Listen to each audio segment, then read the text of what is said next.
Hey everyone, this is part 2 of my revised Demon Slayer game. So this episode we're going over the player, so that includes blocking, dashing, attacking. So we're gonna have a mouse 1 attack and a mouse 2 attack. And yeah, so we'll get started with that.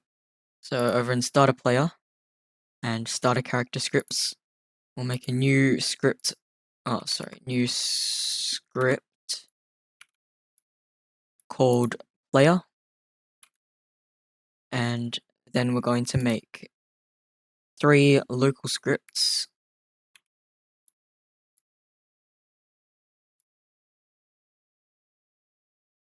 And then we'll make 3 remote events.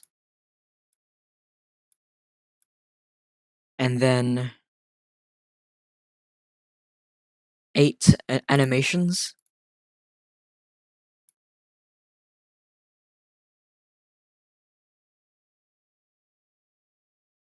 Four, 5, 6.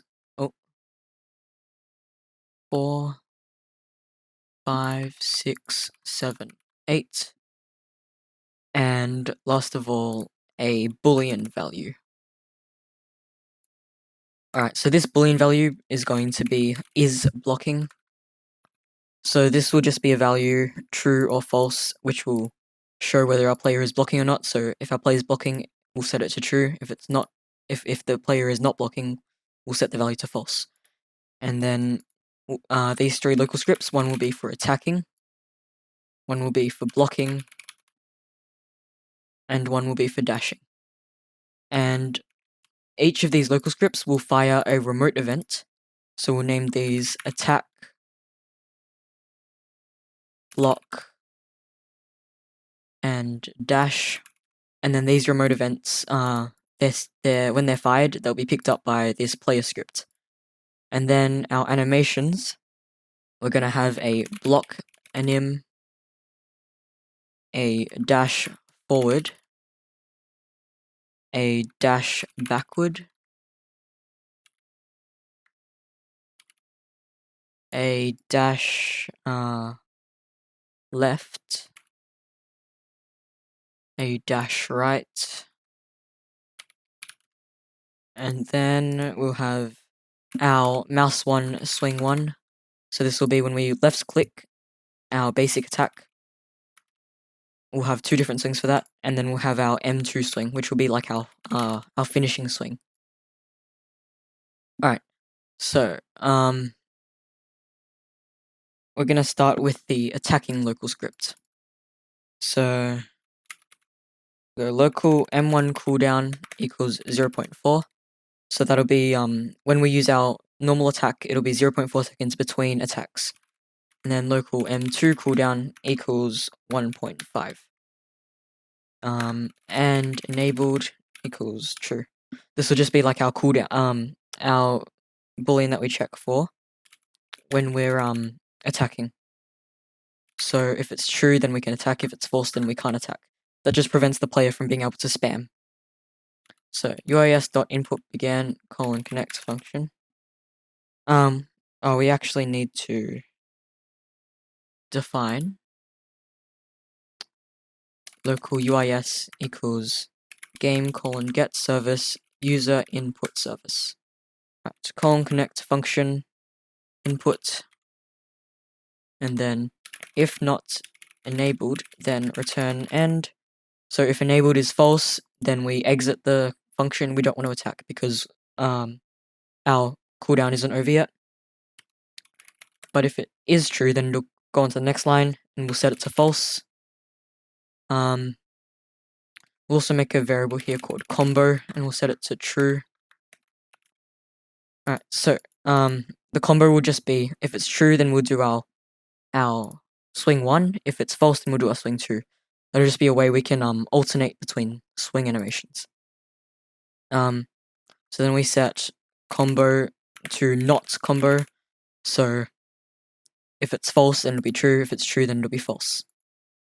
Then after that, if input dot user input type is equal to enum dot user input type dot mouse button 1, Then we'll also have to define our remote. So local remote equals script.parent.attack. So that'll be this, our attack remote. Then remote fire server mouse 1.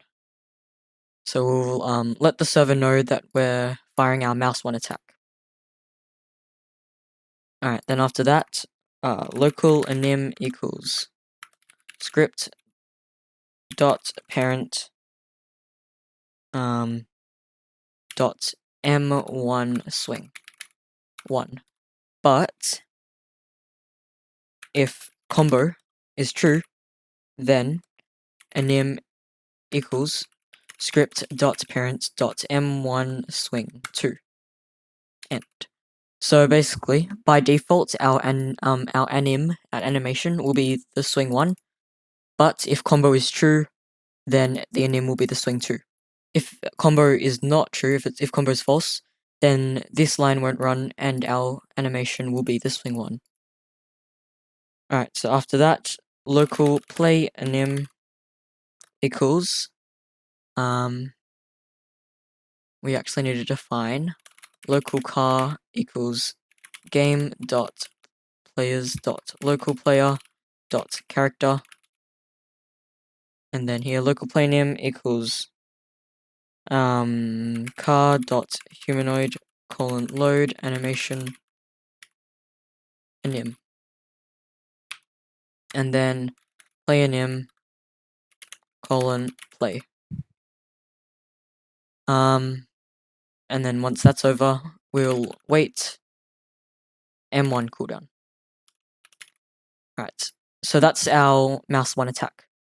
But if input dot user input type is equal to enum dot user input type dot mouse button 2, so our M2 attack, then remote fire server mouse 2, and then local anim equals script dot parent dot m2 swing, and then local play anim equals car dot humanoid load animation anim play anim play, and then we will wait M2 cooldown, and then after that we can set enabled to true.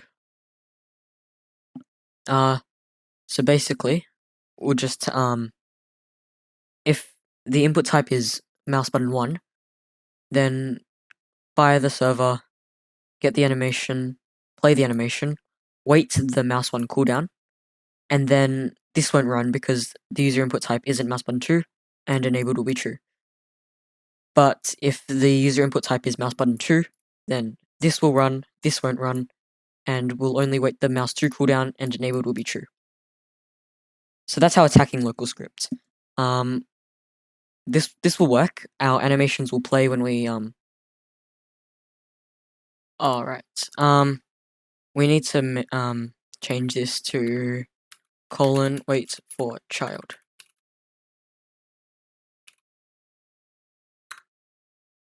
Okay. Alright, okay, I actually have to load my animation IDs into all these animations. So I'll have my block animation as this animation ID and all these. So I'll be back when I've done that. If you don't know how to put your own animation IDs into this, then I'll link my animation tutorial in the description, so you can go check that out. But yeah, I'm gonna fill in these animations and I'll be back. Alright, so I've got all my animations filled in. You can see here, all of them filled in. So now, when we test our attacking local script, we won't actually do damage because we haven't done anything on the server side yet, but our animations will work, and yeah, so when we press, you can see my arm swinging. So I'm spam clicking right now, but it only does it after 0.4 seconds. And also my mouse 2 attack, that works, but there's a longer cooldown between attacks. compared to the mouse one attack. Alright, so our attacking works. Now we'll move on to blocking. So local UIS equals game get service user input service local remote equals script dot parent wait for child block, and then UIS dot input began connect function input if input dot keycode is equal to enum dot keycode dot f, then remote fire server block, and then we can copy this UIS dot input ended remote fire server unblock. Then we can also link our animation to this. So actually we'll do the animation on the server side just to show you that we can do that as well. So now we can move on to dashing. So local UIS equals game get service user input service local remote equals script dot parent wait for child dash UIS dot input began connect function input if input dot keycode is equal to enum dot keycode dot q, then we actually want to see which direction the player is moving and make them dash in that direction. So we'll check if they're holding down W. If they're holding down W, we'll dash forward. If they're holding down S, they'll dash backwards, and same with A and D. So the way we can check if a key is pressed down, we'll go if UIS is key down enum dot keycode dot W, then remote fire server forward. Actually, we'll fire 0 because we want them to dash 0 degrees from the way they're facing. And over in the server script, we will put this number will go into a body velocity, which will set the direction they go in. So then else if UIS is key down enum dot keycode dot s, then remote fire server, we want to go behind them. So 180 degrees, which is just a 180 degree rotation. So else if UIS is key down enum dot keycode dot a, then remote fire server 90 degrees. Else if UIS is key down enum dot keycode dot d, then remote fire server minus 90. Or you could do 270, but I'm doing minus 90. Alright, so with that out of the way, we can move on to the player script, the server script. This will be the longest script in the video. I think it's around 100 lines. So yeah, get ready for a lot of typing. So local attack remote equals script wait for child attack local block remote equals script wait for child block, and then local dash remote equals script wait for child dash, and then we'll set up a few variables. So for attacking, we'll need a variable called combo. We'll set that to 1, and then local max combo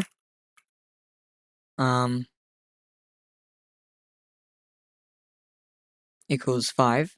So this is actually these variables, we'll only need that if we're adding knockback. I might not be doing that in this video, but yeah. What you can do is have it so that on the 5th combo, you apply a greater body velocity to the enemy. That can sort of be a challenge to you, so I'll explain more about that once we get to the main part of the script. So then we'll have local can attack equals true, local can dash equals true, and local is blocking equals script dot is blocking, which is our value we set up. Now we just need the M1 cooldown, which make sure this is the same as in our local script here. So I'm just going to copy this over to make sure it's the same. And then set our damage. So local damage is 10, and our attack range equals 4. And then local dash cooldown equals 2, and local dash duration equals 0.3. That'll just be how long the body velocity is applied to the player, so therefore it'll be how long the dash lasts. Now, we can detect when the attack remote is fired. So here, when the remote's fired, over here, and over here, we'll detect that in this script. So attack remote dot on server event connect function player and the move. So player will be the player that this script is belongs to. So if we fire this from my account, which is DvZoid, then player here will be set to DvZoid, and move is set to whatever's in these parentheses here. So mouse 2 or mouse 1. So we'll just set up a few variables here. So local car equals player dot character, local root equals car dot humanoid root part. If not can attack, then return end. So if we can't attack, then exit the function. Then can attack equals false. Here we'll make a new variable called time to wait, and we'll set this to M1 cooldown. But if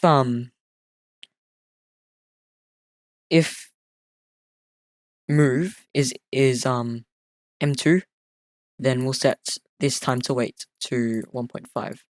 So we'll go if move is equal to move 2, then time to wait equals M2 cooldown, because we want the time to wait to be M2 cooldown if it's move 2 and M1 cooldown if it's not.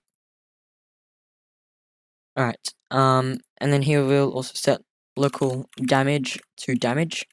Also in here we'll say if move is equal to move 2, then damage times equals 2. So that just means this is the same as doing damage equals damage times 2. It just doubles the damage, but it looks better in the scripts if you do damage times equals 2. Then we'll set up the hitboxes. So we're gonna set up a dictionary called targets, or it's a list actually. And then for I, v in pairs workspace dot attackable get children. So basically I'm gonna have a folder in workspace, I'll make it now, called attackable, and any enemies that I want to be able to be attacked by the players will be in this folder. So once I've finished the script, I'm gonna put some dummies in here just so we can test our moves and stuff. So yeah, for every child, so get children in this attackable folder, then we're going to do if v is not equal to car. So first we'll check if this the child is not the character, because we don't want to be able to attack ourselves. and v colon find first child humanoid. So we want that, we want our target to have a humanoid, otherwise they can't take damage, they don't have health. If they don't have humanoid, they don't have health, and we can't attack them. And we also want them to have a humanoid root part. Otherwise, we won't be able to find the distance between us and them. So, if all those criteria are met, then we'll find a distance variable. So local distance equals root dot cframe times cframe dot new 0, 2, and then negative attack range, and then dot p minus v dot humanoid root part dot position, and then dot magnitude. So you might have used magnitude before, and what you'll notice about it is that it basically just checks all around the player. It checks if they're behind you, if they're in front of you, if they're to the side, then it'll register that. So what this means is you can actually attack people who are behind you, and we don't really want that in our game. So what I've done is this attack range variable, that's set to 4 here. And what that means is we're not actually finding the distance between the enemy and us. We're finding a distance between the enemy and a point like a bit further away from us. I'll probably put a diagram on screen to just explain this, but basically we're taking our root C-frame and multiplying it by a new C-frame to give us a position that's a bit offset to us. So that way we can get the magnitude from that point to the enemy, meaning we can only attack enemies that are in front of us. I did a bad job explaining that, but hopefully that makes sense with the diagrams on the screen. So now that we've got our targets, oh actually we need to one more line here. If distance is less than or equal to 5, then table dot insert targets v.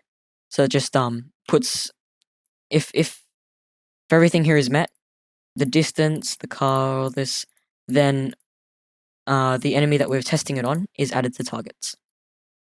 Then after that, we're going to set up a loop. So for iv in pairs targets. So for every enemy that's been put in the targets folder, then get the humanoid and colon take damage. Damage. And we'll actually have to move this up here.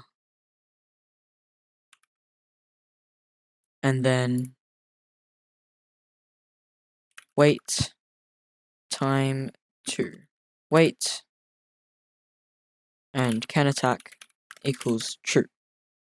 Right, so that's the attacking part done. Now we can move on to the blocking. So block remote dot on server event colon connect function player and state. So if state is equal to block, then is blocking dot value equals true, and then local anim equals script dot block anim play anim equals we can't actually put local here because we're going to be calling play anim. We have to stop the animation later on, so we can't have that as a local variable. Play anim equals player.character.humanoid load animation. Actually, we'll go here.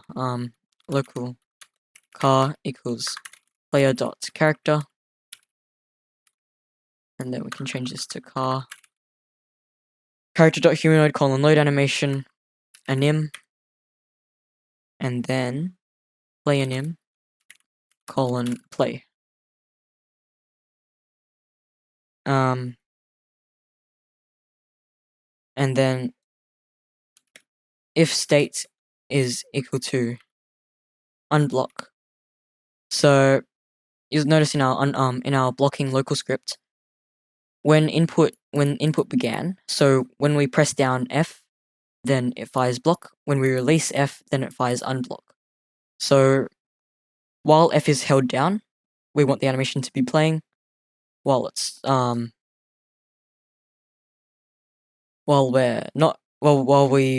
we release F, we want to stop the animation. So in our script here, if state is equal to unblock, then is blocking dot value equals false. So we just need this. We need this value for when we do our enemies. The next video I do is going to be on enemies, and basically in those enemy scripts, what we're going to do is check if this is blocking value is true, and if it is, we'll divide the damage by 2. So that's why we need this value. It's just so that it can be referenced by other scripts later on. So yeah. After this, if is blocking dot value equals false. And then play anim stop. This will give you an error here, but that won't actually make a difference. It just says global play anim is only used in the enclosing function. Consider changing it to local.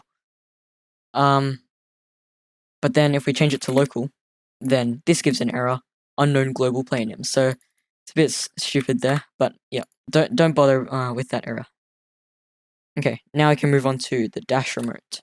So dash remote dot on server event connect function player and direction. If not can dash,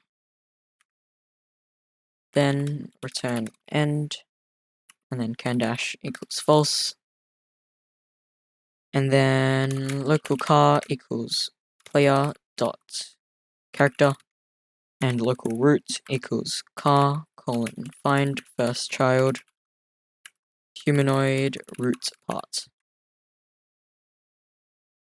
And then now we're going to make a local a body velocity.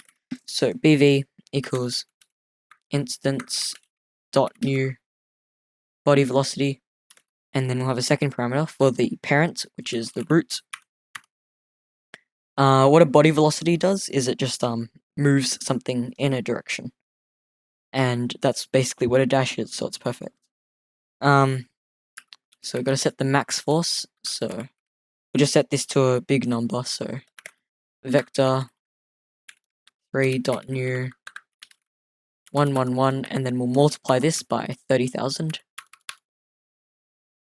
and then bv.velocity equals root.cframe times cframe dot angles 0, and then we can use our direction, math.rad direction. Math.rad basically converts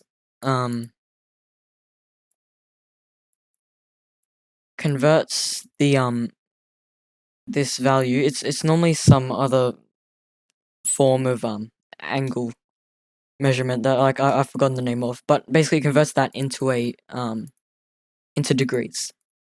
I'm pretty sure Alvin Blocks has a video on that. I'm not sure about that. And then 0, and then you get dot look vector times 120, and then here go game dot debris add item body velocity and dash duration. Yep, dash duration. Okay, so now we gotta get the animation set up. So local anim, by default we're gonna set anim to script dot dash forward. But if direction is equal to 180, then anim equals script dot dash backward. Else if direction is equal to 90, then anim equals script dot dash left. And else if direction is equal to minus 90, then anim equals script dot dash right. And this just corresponds to all of these numbers that we've passed in the file server and the key that was pressed. So A will dash left, D will dash right, S will dash backwards, and W will dash forwards. Alright, so after this, local play anim equals player dot character colon load animation anim and play anim colon play. And then go wait dash duration and then play anim colon stop.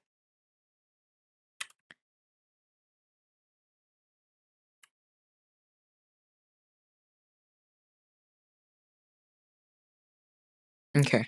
Then we're going to wait the dash cooldown, but then we'll subtract the dash duration because we've already waited this dash duration.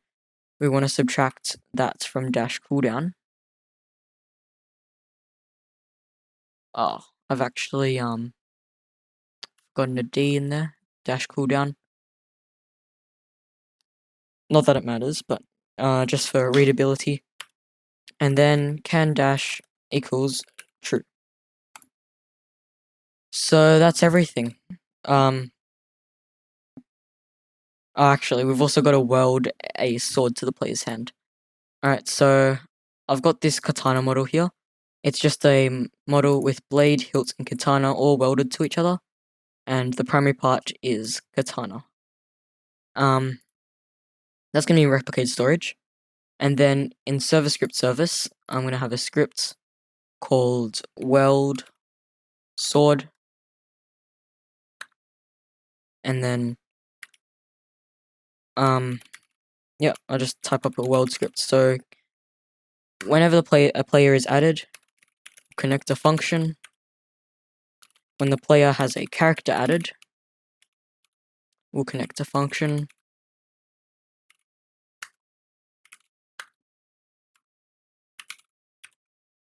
And then got local h equals game colon get service.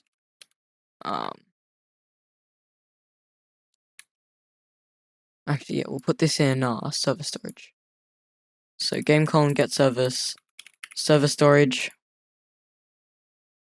colon find first child, katana model, colon clone. So we'll make a clone of the katana model. And then if not car colon is a model, then return end. And then local right hand equals car colon find first child right hand. By the way, this script will only work for R15. So if you're using R6, I'm pretty sure you'd have to use right arm. But yeah. So right hand, H colon set primary part C frame to R hand dot C frame times C frame dot angles math dot rad minus 90. Some of these angles in these math.rads will be different for you depending on your katana. Some these are just the numbers that worked with my katana.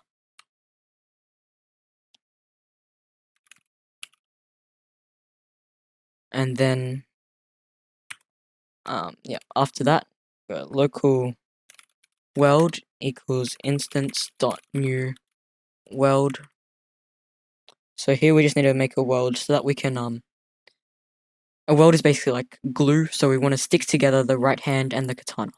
So the part 0 of the weld is the right hand, and the part 1 is h.katana, the primary part of our katana. Alright, and then we'll just set the name of the weld to handle weld, and set the parent to right hand, and set the parent of H, the katana, to ka. Change this to character appearance loaded. Alright, let's see if that works instead. Alright, we're in the game. There's our katana. So I've messed up the angles somehow. You can see my katana's like attached in a weird way. But to change that, I just got to go into this and mess around with these angles. Oh yeah, and one more thing. We want to link our dash to our stamina bar, of course.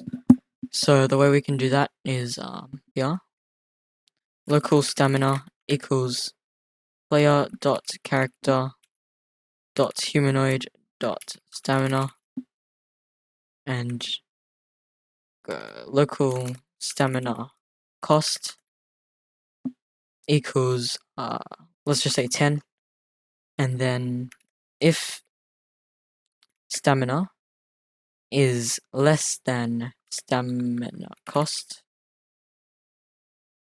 then return end, and then down here